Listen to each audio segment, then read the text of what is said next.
समाज सुने, समझें और विचार करें, क्योंकि विचार ही मानव मात्र का आधार है। आप यहाँ समाज आए विचार करके, बिना विचार के तो कुछ होता नहीं।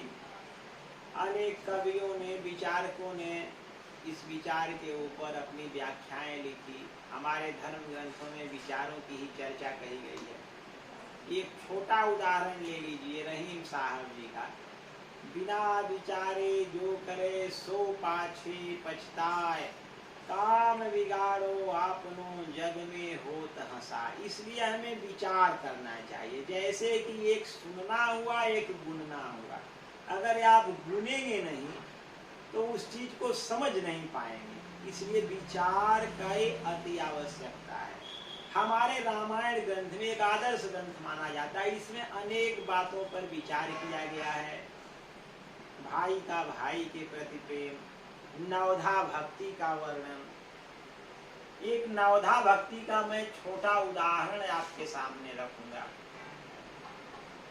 प्रथम भगति संतन कर संगा। माँ सबरी के आश्रम में जब हमारे मर्यादा पुरुषोत्तम प्रभु श्री राम जी गए, माँ शिवरी को उन्होंने नवधा भक्ति का वर्णन किया। प्रथम भगति संतन कर संगा, दूसरी रति मम कथा प्रसंगा। पहली भक्ति संतों का संग साथ, उनके साथ उठना बैठना, इस तरह आते जाते रहने से हमारे अंदर भगवान के प्रति, उनके कथा के प्रति प्रेम पैदा होगा।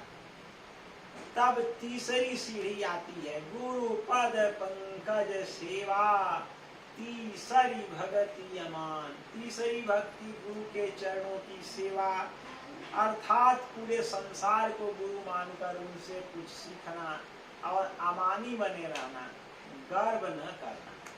चौथी भगति मम गुण गण, करई कपट तजिगान। चौथी भक्ति हमारे गुणों का कीर्तन और गान करना। मंत्र जाप मम दृढ़ विश्वासा, पंचम भजन सुवेद प्रकाशा। प्रभु के नाम का जाप, राम नाम मंत्र राज है, इसका जाप और प्रभु का दृढ़ भरोसा। पांचवी भक्ति वेदों में वर्णित। छठ दम शील विरति बहु कर्मा, निरत निरंतर सजन धर्मा।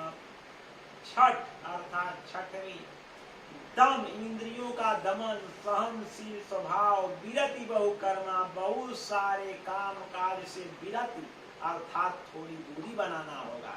जैसे तुलसीदास ने देहाती भाषा में समझाया इसे, गृह कार्य ना जंजाला, अति दुर्गम ते शैल विशाला।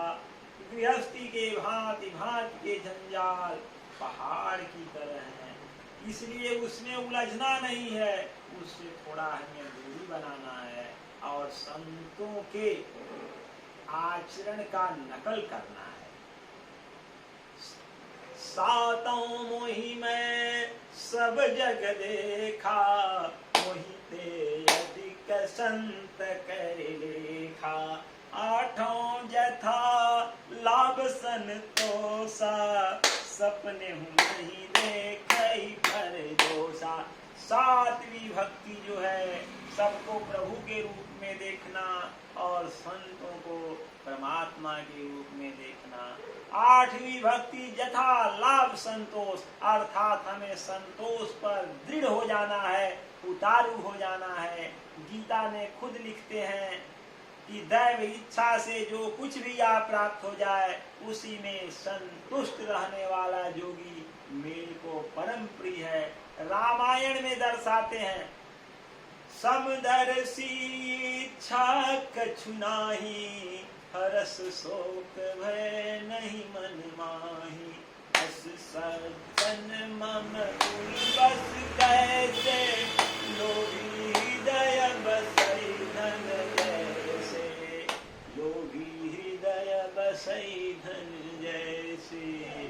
आठवीं भक्ति संतोष यथा लाभ। और किसी का भी हमें दोष नहीं देखना है, क्योंकि जब मनुष्य दूसरे का दोष देखता है तो परमात्मा के तरफ से आने वाली आशीष का झरोखा बंद हो जाता है, उसके जीवन से बरकत रुक जाती है। आज हमारे कलिकाल में जहाँ देखिए 10 भाई बैठकर इसकी निंदा उसकी निंदा, इसी का घातक परिणाम सुनने को मिल रहा है। जीव विज्ञानियों ने यहाँ तक रिसर्च कर दिया कि निंदा करने से हमारे अंदर एक गलत रसायन पैदा होता है, गलत हार्मोन्स पैदा होता है, जो हमारे स्वास्थ्य पर घातक प्रभाव डालता है। इससे अच्छा हमें आपस में बैठकर हरी चर्चा करना चाहिए, इसी में हमारी भलाई है। जो है नौवीं भक्ति, नौम भगत सब सन छलहीना, मन भरोसा ही हर सन दीना। नौवीं भक्ति निर्छल रहा जाए और सबसे निर्छल रह के सरल भाव होकर भगवान का सिर्फ भरोसा किया जाए, नौवीं भक्ति है। ये रामायण की 9 भक्तियां कितने रोचक ढंग से बाबा तुलसीदास ने गाई हैं। रामायण के प्रति हमारे भारतीय नागरिकों में श्रद्धा होनी चाहिए। आज बाइबिल का प्रचार किया जा रहा है, रामायण को श्रद्धा से प्रचार नहीं किया जा रहा है, जबकि इसके ऊपर हमारे बाबा तुलसीदास लिखे हैं, जो यही कथा कपट तज गावा, मन कामना सिद्धि नरि पावा। उसकी सारी मनोकामनाएं पूर्ण हो जाती हैं जो इस कथा को प्रेम पूर्वक गाता है। रामायण के सैकड़ों प्रसंग बड़े रोचक रोचक हैं, जो आपके दिल और दिमाग को हिला सकते हैं। और आपके दिल दिमाग को रामायण में कवि तुलसीदास ने कविताओं की मंजरी का ऐसा सांचा बना रखा है, जो आपके कठोर हृदय को पिघलाकर भक्ति के अमृतमयी धारा में बहा सकता है।